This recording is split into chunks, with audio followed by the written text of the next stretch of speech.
Le chaos s'installe lorsqu'une immense colonne de flammes dorées jaillit de Luan, déchirant les ténèbres. Luan se tient imperturbablement au cœur du tourbillon d'énergie. Sa silhouette est illuminée par l'intense vague d'énergie qui l'entoure. La lumière est si aveuglante qu'elle capte l'attention de tous sur le champ de bataille, brillant comme un phare.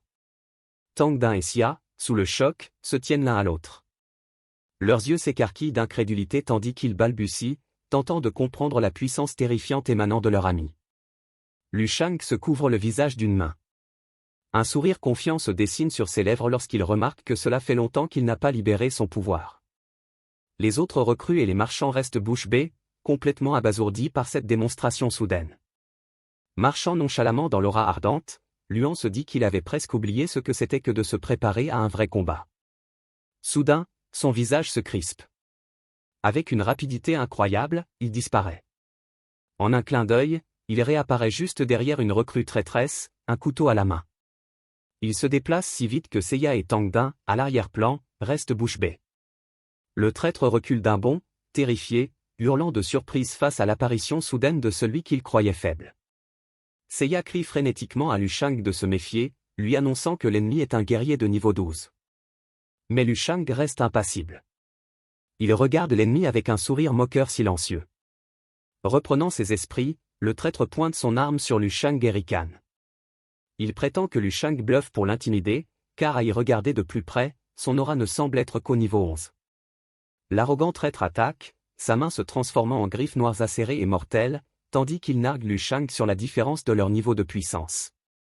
Entouré d'une explosion d'énergie jaune dentelée, le traître charge en hurlant, déterminé à tuer. Il abat violemment sa main griffue, riant comme un fou, persuadé d'avoir l'avantage. Mais Lu Shang ne bouge pas. Son expression est froide et calme tandis qu'il observe l'attaque. Soudain, une sphère d'énergie bleue se développe autour de Lu Shang, stoppant net l'attaque. Le traître lutte contre cette force invisible. Son bras tremble lorsqu'il comprend qu'il ne peut rien faire, tandis que Lu Shang se contente de lui sourire. La panique remplace la confiance du traître. Il est pris de sueur froide, réalisant qu'il est complètement paralysé et incapable du moindre mouvement. Tandis qu'une énergie sombre tourbillonne autour de lui, il balbutie de terreur, demandant à Lu Shang ce qu'il compte faire. Lu Shang tend nonchalamment la main vers lui. D'un simple claquement de doigts, il libère une explosion d'énergie cataclysmique qui projette le traître au loin. L'impact crée une immense explosion de lumière bleue qui déchire l'espace devant lui. L'onde de choc est si puissante qu'elle repousse Sei et Tangdin en arrière, les faisant tournoyer dans les airs. Lorsque la poussière retombe, Luan se tient là, l'air de rien, une main dans la poche et le doigt toujours levé. Le traître a été anéanti, ne laissant au sol que ses jambes sectionnées. Luan contemple les restes de son ennemi d'un air blasé, après avoir vaporisé tout le haut de son corps. Seiya et Tangdin, sous le choc et horrifiés, scrutent la scène. Ils n'arrivent pas à croire que Luan ait pu détruire un ennemi aussi puissant d'un simple claquement de doigts. La terreur s'empare du traître en costume, qui se regarde, complètement désemparé. Il réalise avec horreur qu'il ne sent plus son corps et panique, se demandant pourquoi il n'est plus qu'une âme et où est passée son enveloppe corporelle. Soudain, une puissante force d'aspiration le saisit, entraînant son esprit violemment vers le haut dans un vortex de lumière bleue, tandis qu'il hurle de désespoir. Lu Shang, imperturbable, reste au sol, à l'origine du vide. L'âme du traître traverse le vide, hurlant à l'aide tandis qu'elle est attirée vers l'homme terrifiant. Avec un sourire glaçant, digne d'un prédateur, Luan ouvre la bouche et aspire l'âme hurlante, l'avalant entièrement. Après avoir absorbé l'essence du traître, Luan pousse un soupir de satisfaction. Ses yeux brillent d'une lueur dorée bestiale tandis qu'il déclare que le goût n'était pas désagréable. Il demande nonchalamment à la foule tremblante qui sera la prochaine victime. Le groupe restant de recrues possédés se fige, paralysé par la terreur. La réalisation les frappe tous d'un coup, les laissant fixer Lu Shang, le visage déformé par le choc et la peur. Leur volonté de combattre s'effondre. Ils se dispersent dans toutes les directions, hurlant que Lu Shang est un monstre et se criant les uns aux autres de fuir pour sauver leur peau. Lu Shang ne les poursuit pas physiquement. Il lève simplement la main, concentrant une vague d'énergie dorée dans sa paume. D'un geste désinvolte, il amplifie son pouvoir, projetant des traits de lumière dorée à travers le vide pour traquer les fuyards. L'un des traîtres en fuite hurle d'horreur lorsque l'énergie dorée le rattrape, perçant instantanément ses défenses. Son visage se crispe d'agonie tandis qu'une pression invisible se crée dans son crâne, déformant ses traits. En une fraction de seconde, sa tête explose dans une gerbe de lumière blanche. Le ciel étoilé s'illumine d'un feu d'artifice macabre. Luan fait exploser à distance la tête de chaque traître en fuite, simultanément. Imperturbable, il se tient au-dessus du carnage qu'il vient de provoquer. Les corps décapités des traîtres vaincus pleuvent du ciel, s'écrasant sur le champ de bataille. Mais l'horreur n'est pas terminée. Des esprits bleus et lumineux émergent des cadavres flottant dans les airs. Ils semblent désorientés et terrifiés, incapables de comprendre comment leurs corps ont pu être anéantis si instantanément.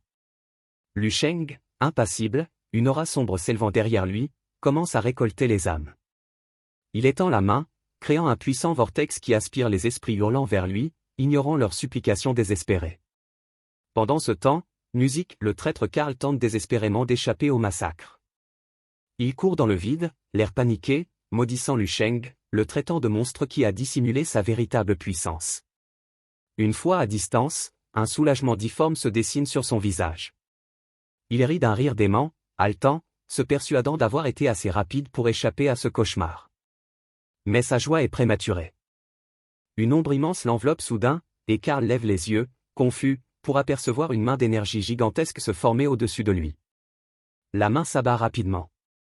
Le rire de Karl se mue en un cri de désespoir tandis qu'il supplie qu'on ne le laisse pas mourir. La main d'énergie s'abat, l'enserrant complètement et anéantissant tout espoir de fuite. Au loin, Lu Shen serre le poing. Un sourire satisfait illumine son visage, la capture est réussie. D'un regard froid et accueillant, il s'adresse au traître capturé, lui faisant remarquer que puisqu'il a fait tout ce chemin, il vaudrait mieux qu'il reste. Seiya et Tang d'un reste figé dans le vide, fixant le dos de Lu Shen en silence. Ils sont incapables de comprendre la puissance dont ils viennent d'être témoins. Ils sont complètement abasourdis. Leurs mâchoires se décrochent et leurs yeux s'écarquillent tandis qu'ils tentent de comprendre comment leur ami vient de massacrer l'ennemi. Le visage de Seiya se fige, exprimant un choc et une incrédulité absolue. Il hurle, incapable d'accepter que Lu Sheng ait anéanti plusieurs guerriers de niveau 12 d'un seul coup. Lu Sheng, pourtant, reste imperturbable. Il arbore un sourire confiant, expliquant nonchalamment qu'écraser des adversaires par-delà une barrière de royaume majeur est chose courante pour lui, minimisant l'importance de ses pieds comme s'il n'y avait rien d'extraordinaire. Son expression enjouée disparaît alors, remplacée par un regard froid et sérieux, tandis qu'il se concentre sur la véritable menace qui subsiste sur le champ de bataille. De l'autre côté, le génie possédé se dresse au milieu du chaos. Les recrues traîtresses restantes s'enfuient en courant, terrorisées, cherchant à échapper au monstre qu'elles croient être Lu Sheng. Au lieu de la peur, une expression d'excitation perverse traverse le visage de Cyr. Il affiche un sourire maniaque, déclarant que c'est intéressant. Il admet n'avoir jamais imaginé que quelqu'un comme Lu Sheng se cache parmi eux et se dit véritablement surpris. Cyr tente de rationaliser la force de Lu Sheng pour préserver sa confiance. Il ricane, affirmant que si Lu Sheng a bien tué 5 guerriers de niveau 12, ses victimes étaient de faibles combattants qui maîtrisaient à peine une seule règle. Cependant, son expression s'assombrit lorsqu'il admet que le talent naturel de Lu Sheng est peut-être supérieur au sien. Cette réalisation déclenche chez lui une vague de jalousie meurtrière. Les yeux de Cyr brillent d'une intense lueur rouge démoniaque. Son visage s'assombrit profondément lorsqu'il décide qu'il ne peut absolument pas laisser Lu Sheng en vie. Désespéré de renverser la situation, Cyr se retourne et hurle furieusement sur ses subordonnés en fuite, les traitant de lâches. Le visage déformé par la rage et le désespoir, il leur ordonne de ne pas avoir peur. Il leur ordonne d'attaquer tous ensemble, insistant sur le fait que s'ils unissent leurs forces, ils peuvent assurément tuer Lu Sheng. Fin de la vidéo. Si vous voulez voir la suite, n'oubliez pas de vous abonner et de liker la vidéo.